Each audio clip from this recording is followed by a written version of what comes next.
5 hari jelang batas akhir rekapitulasi suara, sampai saat ini wacana hak angket yang sempat ramai menjadi perbincangan publik belum juga jelas. Tak ada satupun partai politik atau gabungan parpol yang resmi mengajukan hak angket dugaan kecurangan pemilu.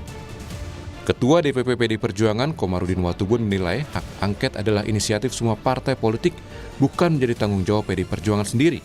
Pernyataan itu merespon desakan sejumlah partai politik dan masyarakat yang menyebut menunggu keputusan resmi PDIP sebelum mengajukan hak angket. Ya sudah, semua berinisiatif, ini bukan urusan PDI Perjuangan sendiri, ini sebab keselamatan bangsa dan negara ke depan, keselamatan anak cucumu. Ya. Kalau perjuangan belum sukses hari ini, anak cucumu yang menikmati itu. Kita ini pernah ya, 30 tahun hidup dalam dunia militeristik. Tidak bisa ngomong, tidak bisa ngomong. Lalu kalau sekarang kita mau kembali lagi dengan cara-cara seperti begini, apakah bagus?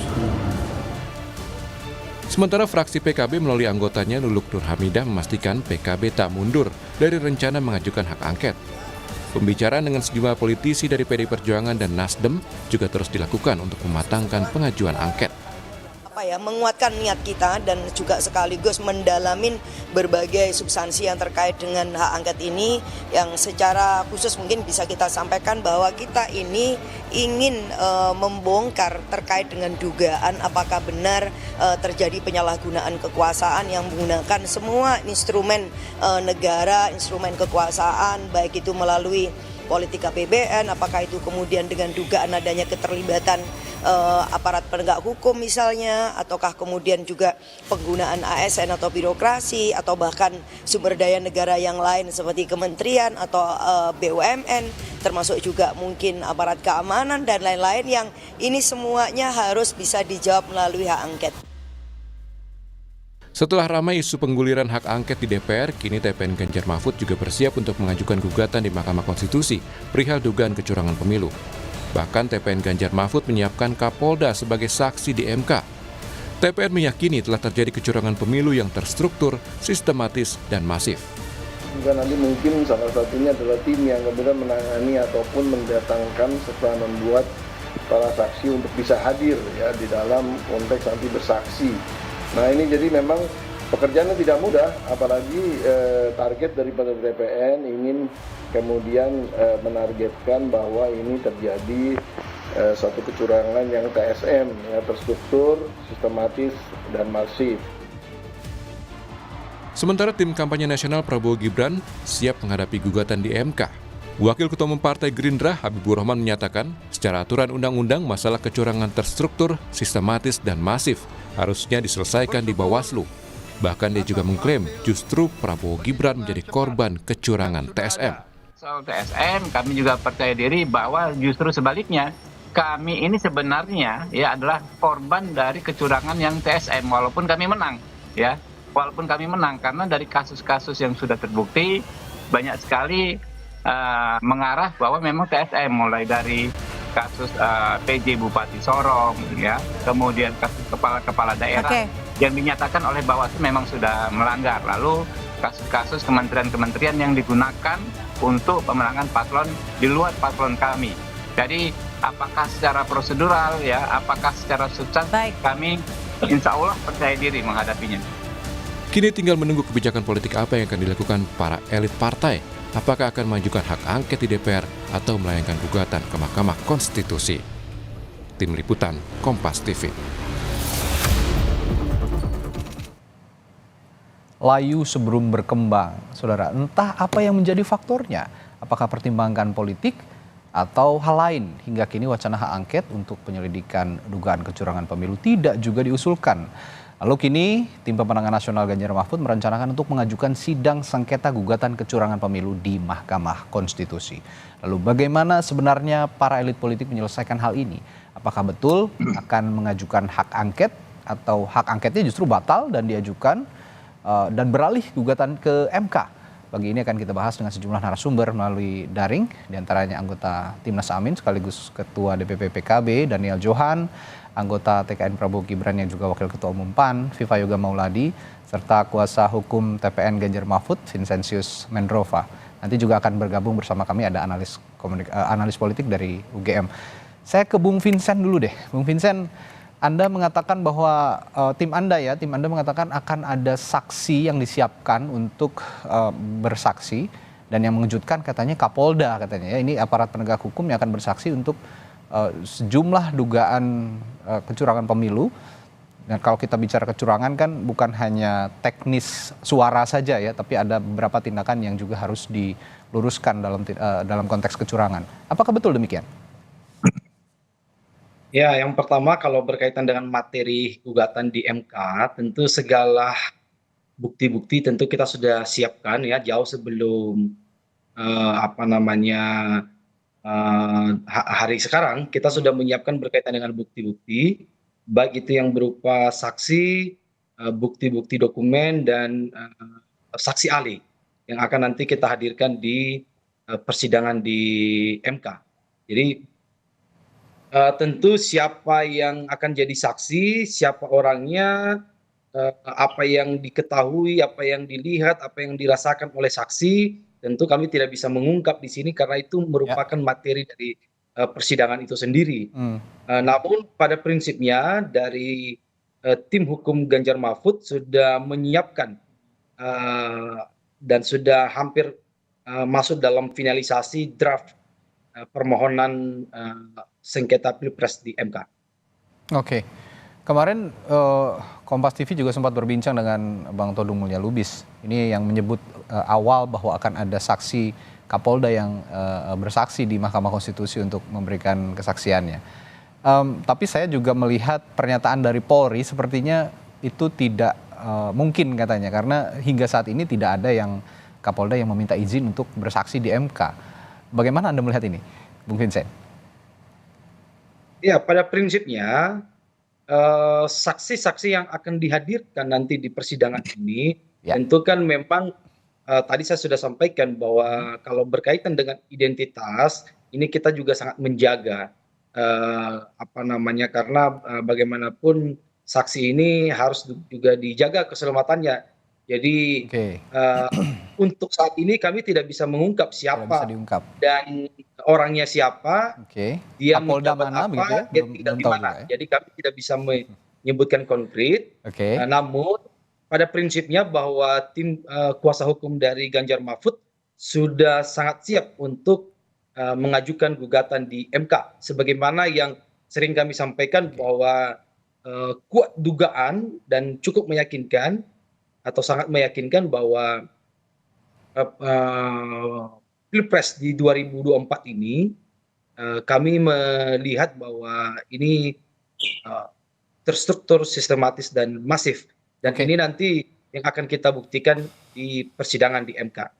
Ya, Bung Vincent, suasana internal di TPN Ganjar Mahfud sejauh ini, terutama partai-partai politik pengusung Ganjar Mahfud yang berada di parlemen, bagaimana sih untuk hak angket? Karena sampai saat ini sepertinya adem ayem saja begitu, karena sudah mau mepet penghitungan suara selesai juga belum ada tanda-tanda untuk mengajukan hak angket gitu di internal partai-partai pengusungnya Ganjar Mahfud. Bagaimana sejauh ini komunikasinya, Bung Vincent? Ya tentu kalau dianggap tidak bergerak, saya pikir itu juga keliru ya, karena kita juga sedang menyiapkan naskah akademik berkaitan dengan hak angket ini, karena bagaimanapun ini bukan hanya sekedar apa namanya kata-kata atau sekedar omong-omong di DPR sana, tentu harus didasarkan, dilandaskan pada naskah akademik, dan ini yang sedang disiapkan berkaitan dengan hak angket. Jadi tidak masif statement di media bukan berarti tidak ada upaya untuk memaksimalkan berkaitan dengan hak angket ini. Pada prinsipnya ini sedang berjalan, ini naskah akademik sedang disiapkan berkaitan dengan itu, bahkan juga Prof. Mahfud sebagai Cawapres 03 juga sudah memberikan masukan berkaitan dengan naskah akademik ini. Jadi pada prinsipnya kita optimis bahwa angket ini akan bergulir, khususnya dari tim 03 Ganjar Mahfud sangat meyakinkan untuk bisa menggulirkan berkaitan dengan hak angket ini. Jadi bukan berarti karena ini beberapa waktu menjelang ini seakan-akan tidak banyak menyuarakan, berarti tidak akan jadi atau tidak akan bergulir hak angket itu. Kan itu persoalannya, tapi persoalan intinya adalah kita sedang menyiapkan yang mengenai naskah akademik. Jadi argumentasi-argumentasi nanti yang akan dibawakan dalam hak angket itu punya apa namanya dasar Bobot, ya? yang kuat berdasarkan naskah akademik yang kita siapkan ini. Ya, punya bobot yang kuat, punya kualitas yang juga baik untuk membuktikan bahwa memang ada kecurangan pemilu atau tidak. Dan ini juga sejalan paralel tadi dengan gugatan sengketa pemilu ya di Mahkamah Konstitusi untuk pasangan Ganjar Mahfud. Saya ke Bung Daniel. Bung Daniel, kalau tadi bocoran dari Bung Vincent, PDI Perjuangan tidak diam katanya, dan partai-partai yang mengusung Ganjar Mahfud juga tidak diam untuk melangkah menuju pengajuan hak angket ini. Kalau PKB bagaimana? Jalan terus berarti ya sampai sekarang ya? Ya, makasih. Selamat pagi, Mas. PKB tidak berubah ya, terus jalan. Bahkan kami sudah mengumpulkan tanda tangan sekitar 5 anggota ya. Sudah ada 5 anggota ya? Tinggal menunggu gabungan lah dari anggota-anggota dari partai lain yang memang merasa angket itu penting. Karena niat kami adalah baik, semangatnya adalah menyelamatkan demokrasi. Demokrasi yang saat ini dianggap mundur, kita harus kembalikan. Sehingga bukan hanya demokrasi yang kita selamatkan, tetapi juga nanti proses pembangunan, proses kehidupan kebangsaan kita penting untuk kita luruskan kembali ya, untuk melakukan perbaikan. Tidak ada niatan yang lain selain itu. Selain pengumpulan tanda tangan dari anggota, apakah ada kendala lain? Pengajuan hak angket ini sampai sekarang belum diajukan juga. Apakah memang masih menunggu hasil hitung suara di KPU, Bung Daniel? Kalau PKB sudah siap dari sekarang ya, meskipun sambil menunggu juga tidak masalah. Tapi kan kita tidak bisa sendirian. Ya. Kita ya menunggu kawan-kawan yang lain untuk bergabung dan kita ajukan sama-sama. Meskipun seperti sahabat Nasdem kan menunggu tanggal 20. Nah, kita juga sangat menunggu saudara tua kita nih, PDP. Karena kan sebenarnya proses angket ini nggak cukup hanya kita menunggu tanda tangan dari 2 fraksi lalu tidak berlanjut ya. Karena yang penting adalah bagaimana angket ini berlanjut tetapi juga bisa menghasilkan masukan-masukan yang baik, perbaikan-perbaikan untuk ke depan. Ya, tapi di sisi lain tadi Bung Daniel juga kita tidak bisa sendiri kata Bung Daniel begitu ya, harus ada yang lain juga begitu karena ini bukan langkah satu partai atau satu fraksi tapi langkah beberapa fraksi di DPR yang punya keluhan dan suasana kebatinan yang sama untuk mengajukan hak angket ini. Saya juga mengutip pernyataan Ketua DPP PDI Perjuangan Komarudin Watubun yang menilai hak angket ini adalah inisiatif semua partai politik bukan menjadi tanggung jawab PDI Perjuangan sendiri, katanya begitu. Nah, pernyataan ini merespons desakan sejumlah partai politik yang diminta untuk agar PDIP cepat-cepat untuk lebih dulu mengajukan hak angket ini. Bagaimana Anda melihat ini, Bung Daniel? Ya, setuju. Kami memang sikap kami kan dari koalisi 01 seperti itu sejak awal ya, bahwa yang mengajukan pertama sebagai inisiator adalah PDIP dan dia sebagai fraksi terbesar ya, punya arti yang sangat besar dalam proses angket ini, sehingga untuk memastikan hak angket ini nggak hanya diusulkan tetapi bisa berjalan dan menghasilkan masukan-masukan penting bagi perbaikan itu PDIP, sehingga kepeloporan kepemimpinan PDIP dalam hal ini ya sangat penting dan sangat ditunggu oleh fraksi-fraksi yang lain. Tapi Anda yakin ya, berarti sampai saat ini PDIP nanti pada akhirnya juga akan mengajukan hak angket ini? Kalau dari kalimat Bang Vincent yakin sih. Karena jangan-jangan nanti hak angketnya tidak ada, malah kanal yang dipakai adalah Mahkamah Konstitusi dan Bawaslu atau juga DKPP begitu, Bung Daniel. Jangan-jangan nanti begitu. Kalau misalnya langkahnya begitu, PKB akan bersikap seperti apa?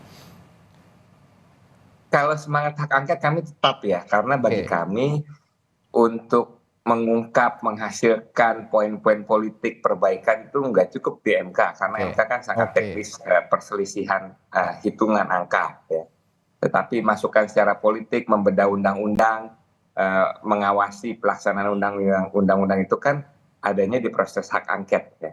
Dan Ya, tadi kan sudah dijelaskan oleh Bang Vincent bahwa PDIP tetap semangat untuk menggulirkan. Nah, kita tunggu hasilnya, dan saya rasa penting juga ya, karena hak angket ini juga sebagai kanal, karena aspirasi dari berbagai lapisan masyarakat, mulai dari para profesor, akademisi, pengamat, masyarakat sipil, kekuatan demokrasi itu semakin menjadi bola salju ya. Nah, sehingga harus ada kanal, karena kalau misalkan tidak ada kanal itu kita tidak mau meninggalkan bola panas, meninggalkan api dalam sekam dalam kehidupan kebangsaan kita ke depan. Jadi proses kanalisasi, penyaluran, pengungkapan melalui hak angket ini menjadi penting untuk masa depan kita. Jadi apapun sikap PDIP nanti ke depannya, jika memang setelah penghitungan suara ini angket juga belum diajukan, PKB akan tetap menggalang dukungan ini kepada partai-partai lain untuk menggulirkan hak angket di DPR. Kurang lebih begitu ya Bung Daniel ya. Lalu saya ke Mas Viva. Mas Viva, kalau saya menyimak tadi pernyataan ini lembaganya lebih besar lagi, bukan hanya Partai Amanat Nasional tapi juga sepertinya tim kampanye nasional Prabowo Gibran gitu ya. Saya menyimak pernyataan Bung Habibur Rahman tadi ya dari Partai Gerindra bahwa sebenarnya kita juga jadi korban, ada beberapa bukti kecurangan yang juga dikantongi begitu. Nah, ini kanalnya juga kan kalau dari TKN sepertinya akan menempuh jalur hukum melalui Mahkamah Konstitusi. Kalau begitu jalurnya, bukti-bukti apa saja yang sudah disiapkan, Mas Viva, dari TKN Prabowo Gibran untuk menghadapi gugatan MK nanti? Ya, hak angket itu hak konstitusional yang melekat pada anggota DPR dan dijamin di Undang-Undang Dasar 45, juga termaktub di dalam Undang-Undang MD3. Jadi karena ini adalah hak konstitusional, maka kami TKN Prabowo Gibran tidak boleh menghambat, tidak boleh kemudian melakukan kegiatan yang bisa menghalangi gitu ya. Silakan saja untuk mengajukan hak angket, yang sampai hari ini pun masih belum ada satupun partai politik yang mengajukan hak angket secara resmi ke DPR. Itu yang pertama ya. Yang kedua, kita ini sedang dalam proses rekapitulasi penghitungan suara. Ada yang sudah ke tingkat KPU RI, ada yang masih di tingkat KPU daerah. Di daerah Papua juga masih ada. Dan ini menjadi bagian penting dalam proses untuk peningkatan kualitas pemilu. Kami memahami bahwa rekapitulasi ini adalah salah satu proses pemilu yang harus dilalui, dan kami akan menempuh jalur hukum sesuai dengan ketentuan Undang-Undang Nomor 7 Tahun 2017 tentang Pemilu yang menyediakan fasilitas untuk proses penyelesaian masalah.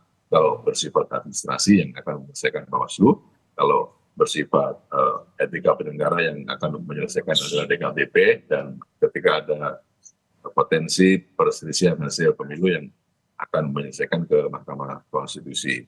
Jadi dari beberapa tingkatan proses penyelesaian itu, kami sedang melakukan proses itu. Jadi kalau kemudian menambung sampai ke tingkat MK, masalah-masalah yang akan digugat nanti, ya silakan saja, kami akan menempuh jalur itu. Jalur hukum itu saya rasa lebih objektif dan lebih imparsial, lebih netral, tidak ada keberpihakan. Kalau melalui jalur politik itu kan tidak objektif atau bersifat subjektif berdasarkan kepentingan yang relatif. Kalau untuk mencari kebenaran objektif itu ya melalui jalur hukum, saya rasa. Berikut dengan bukti material yang Mas Viva, di luar kanal politik dan juga kanal hukum yang akan ditempuh begitu ya kira-kira nanti dalam proses sengketa hasil pemilu ini, kira-kira begini, narasi di luaran sana di publik ini soal terstruktur, sistematif dan masif atau TSM, dengan adanya upaya penyalahgunaan kekuasaan, lalu juga politik anggaran yang disalahgunakan, penggunaan aparat negara, juga TNI Polri, katanya ada tudingan seperti itu juga untuk membuat pemilu ini tidak demokratis. Ini narasi-narasi semacam ini di luar, apakah Anda tidak khawatir juga akan menggumpal akhirnya dan secara masif nanti bergulir di luar kanal politik dan kanal hukum tadi di masyarakat, Mas Viva? Ya, tidak khawatir karena proses untuk menyelesaikan narasi itu kan harus dibuktikan dalam bentuk material, dan proses penyelesaian masalah itu kan sudah berlangsung sejak di level PPK, di KPU kabupaten kota, KPU provinsi sampai KPU RI.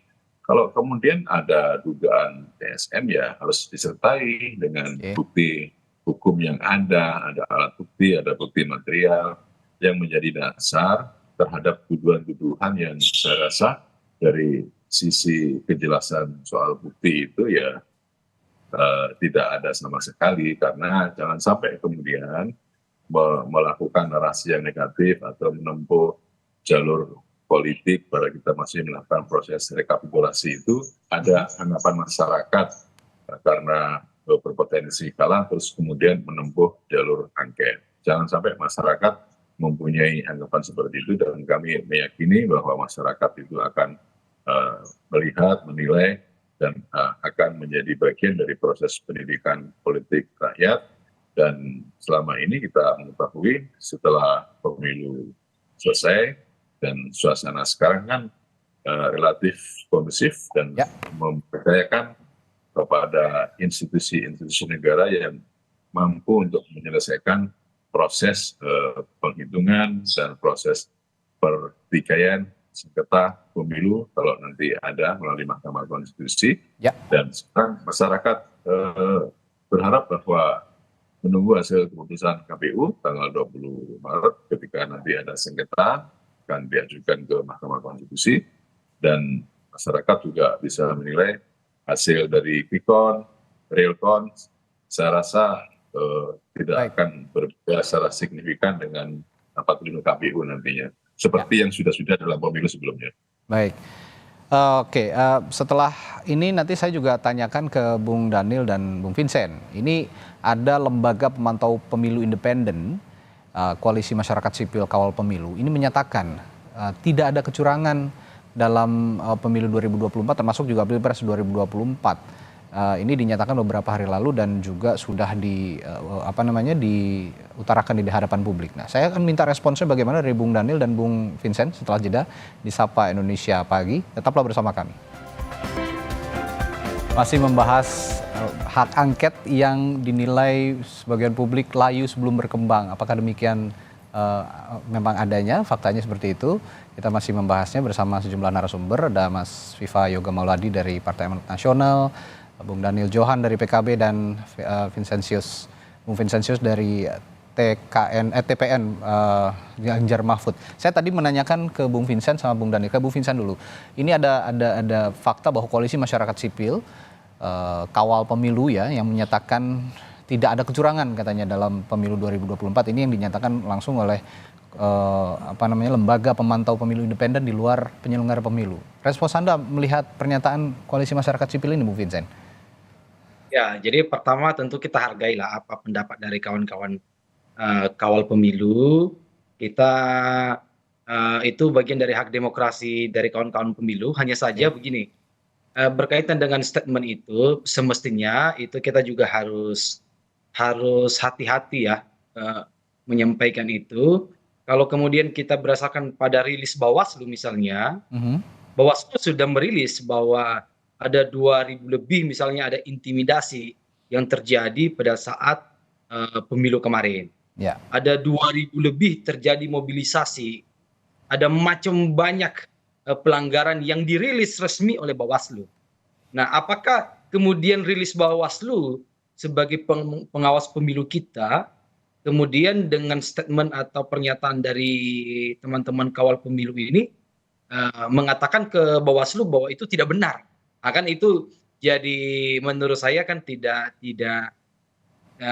ini pendapat saya ya, jadinya tidak sehat demokrasi kita. Jadi Bawaslu sendiri sebagai pengawas pemilu sudah merilis ada banyak pelanggaran-pelanggaran itu, ada berapa ribu orang yang mencoblos lebih dari satu. Ada berapa ribu orang yang mencoblos yang bukan tempat dia mencoblos gitu.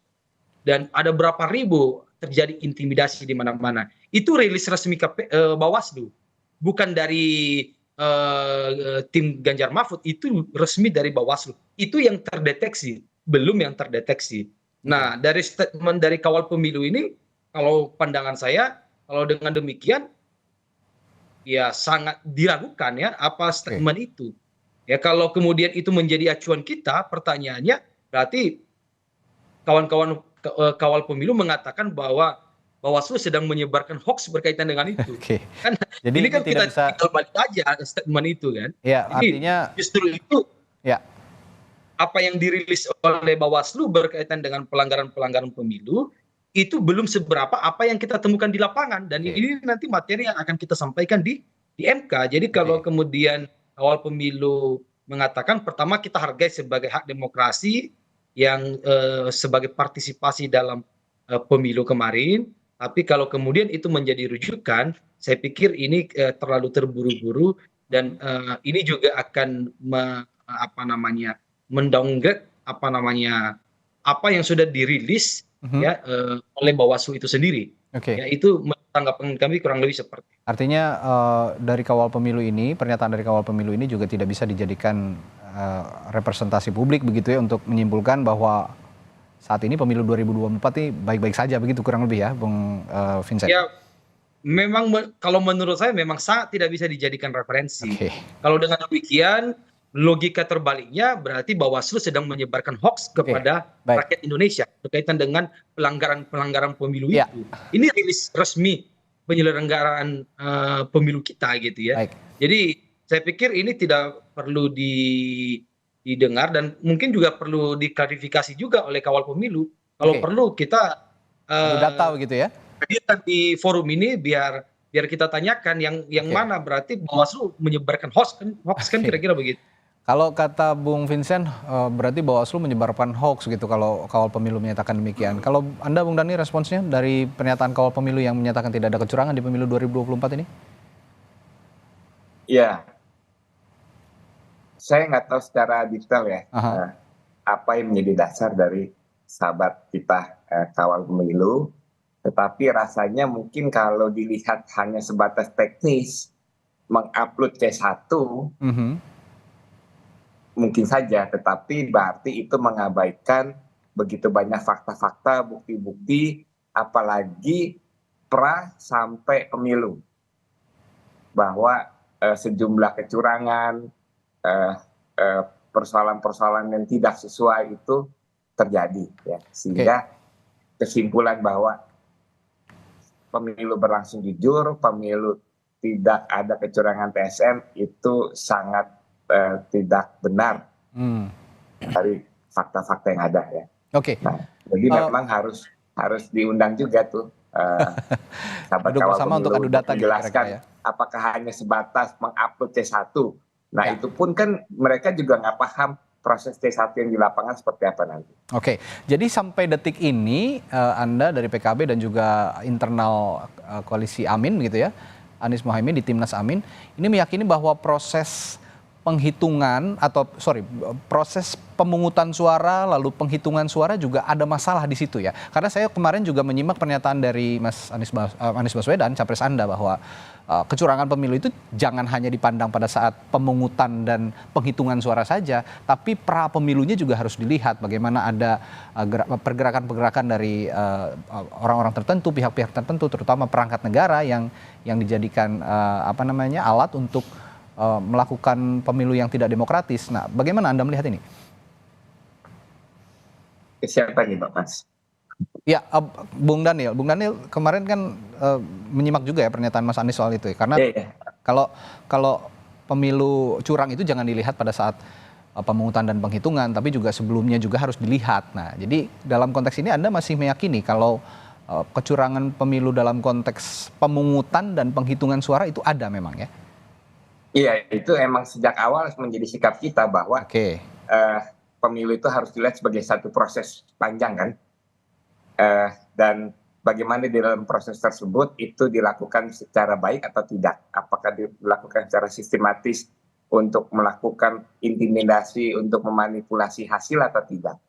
Nah, bukti-bukti itulah yang kita pegang dan akan menjadi dasar nanti, baik di angket maupun di MK nanti. Oke. Nah ini yang kita nantikan, bahwa bukti-bukti teknis ya pada saat pemungutan suara dan penghitungan suara ini memang terjadi kecurangan atau flop gitu ya, sehingga ada ketidaksesuaian suara, perolehan suara baik di Pilpres maupun di Pileg. Saya ke Mas Viva lagi. Mas Viva, kalau nanti misalnya hak angket bergulir ya, katakanlah begitu, ini kan pasti akan digalang oleh partai-partai politik, fraksi-fraksi partai politik, karena di DPR yang saya membacanya pendukung atau mengusung pasangan Anies Muhaimin dan juga Ganjar Mahfud. Sedangkan saya meyakini juga pasangan Prabowo Gibran, fraksi parpol pengusungnya ini tidak akan mendorong hak angket begitu. Nah, kalau memang seperti itu dan hak angket bergulir di DPR, kira-kira nanti upaya untuk menyeimbangi adanya opini-opini yang datang juga di hak angket bagaimana, Mas Viva? Mas Radi kan bahasanya jikalau, seandainya. Masih berandai-andai begitu ya? Kalau nggak apa-apa, berandai-andai tidak apa-apa, karena itu kan konstitusional, digunakan apa tidak oleh beliau-beliaunya itu. Ya, kan? Okay. Nah, TKN Prabowo Gibran menyatakan bahwa tidak ada urgensinya hak angket. Gitu. Okay. Saya kan kalau dari Mas Daniel, tanpa menunggu PDIP, kenapa sih kalau mau mengajukan hak angket, kenapa harus saling menunggu sih gitu? Oke. Ibaratnya ini Mas Daniel sama teman-teman PKS dan ini menarik pertanyaannya. sedang menunggu masuk di mobil angkot, menunggu sopir, kemudian sopirnya kan masuk jalan, terus kemudian jangan-jangan mereka turun di tengah jalan gitu. Jadi saling akhirnya gitu. Bagaimana kalau kemudian hak konstitusional itu tidak saling menunggu? Silakan saja siapa yang punya keberanian politik untuk mengajukan hak angket. Hak angket kan sebenarnya sesuatu hal yang biasa di DPR itu. Kami dulu waktu di DPR juga sering mengajukan hak angket, kadang ditolak, kadang diterima, itu hal yang biasa. Tetapi kemudian ketika narasinya itu dibangun dengan kecurangan yang bersifat terstruktur, sistematik, dan masif, itu harus ada kekuatan-kekuatan hukum yang menyertai bukti-bukti hukumnya gitu. Kemudian ketika itu digulirkan, ya sampai hari ini belum ada satu partai politik pun yang mengajukan hak angket, dan nanti tanggal 5 April DPR reses ini. Reses. Jadi silakanlah tetap berargumentasi akan menggunakan hak angket. Kami menilai bahwa hak angket itu tidak ada urgensinya. TKN Prabowo Gibran akan menempuh jalur hukum sesuai dengan peraturan perundang-undangan, karena sekali lagi saya katakan jalur hukum itu untuk mengungkap fakta dan kebenaran akan lebih objektif dan lebih imparsial dibanding dengan jalur politik yang relatif subjektif dan tidak imparsial. Nah, untuk bukti-bukti material kan harus ada di jalur hukum, bukan di jalur politik. Nah, oleh karena itu dikatakan ini di luar angka-angka numerik dalam Pilpres. Angka-angka numerik itu yang sudah tercantum di undang-undang. Kita berpemilu itu ya karena undang-undang. Kalau kemudian di luar angka-angka numerik berarti kan melalui jalur politik. Kalau jalur politik itu kan bersifat subjektif dan berdasarkan pada asas kepentingan. Dan itu juga sah karena di DPR itu adalah lembaga politik gitu. Jadi silakan saja teman-teman menggunakan jalur itu, dan kami tetap berpatokan ini adalah bagian dari proses pendewasaan politik masyarakat. Dan dalam jejak digitalnya ketika Bu Megawati kalah di Pilpres tidak mengajukan angket, Pak Prabowo ketika kalah juga tidak mengajukan angket. Jangan sampai kemudian masyarakat beranggapan sekali lagi mereka mengajukan angket itu karena ada potensi kekalahan sehingga melalui jalur politik. Tapi silakan saja. Oke, ya ini saya minta responsnya juga dari Bung Daniel kalau gitu. Tadi ada pertanyaan, kenapa sih harus nunggu PDI Perjuangan? Karena kan nafasnya juga sama dengan partai-partai yang lain yang ada di koalisi Amin gitu. Ada Nasdem, juga PKS, belum lagi ada P3 yang masih juga belum menyatakan sikap apakah akan menempuh hak angket atau tidak. Kenapa harus nunggu PDI Perjuangan gitu kira-kira Bung Daniel? Karena nanti tengah jalan kiri bang turun dari angkot kalau kata Mas Viva gitu. Ya justru karena kita ingin memastikan bahwa angket nggak hanya diajukan, tetapi bisa berproses, bisa menghasilkan hal-hal yang penting untuk ke depan. Kalau cuma sekedar mengusulkan, ya mudah itu. Tapi kan nggak cukup itu, untuk apa hanya mengajukan dan selesai. Yang paling penting adalah bisa memberikan rekomendasi untuk perbaikan dan penyelamatan demokrasi kita ke depan. Ya, terakhir ke Bung Vincent. Jadi sudah siap ya materi semua naskah akademik dan juga bukti-bukti yang akan dibawa ke Mahkamah Konstitusi nanti untuk perselisihan hasil pemilu, sengketa pemilu, sudah ada bukti-bukti yang kuat yang akan dibawa di MK. Begitu ya, Bung Vincent ya?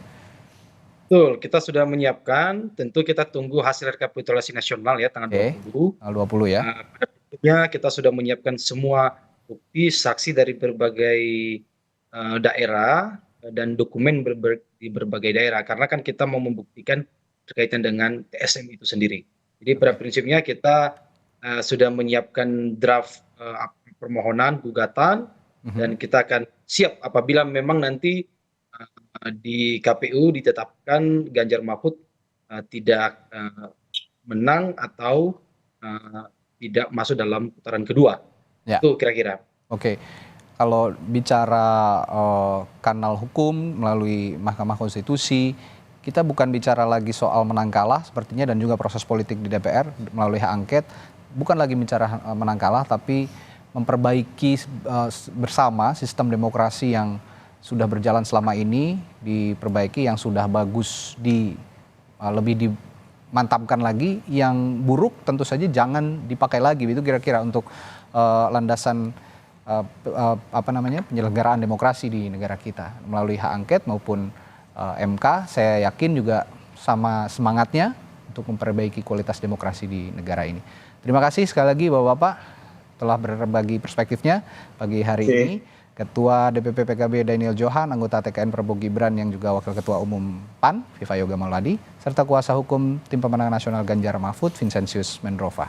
Terima kasih sekali lagi. Selamat pagi. Sehat Salam Bang. Bapak-bapak. Pagi semua.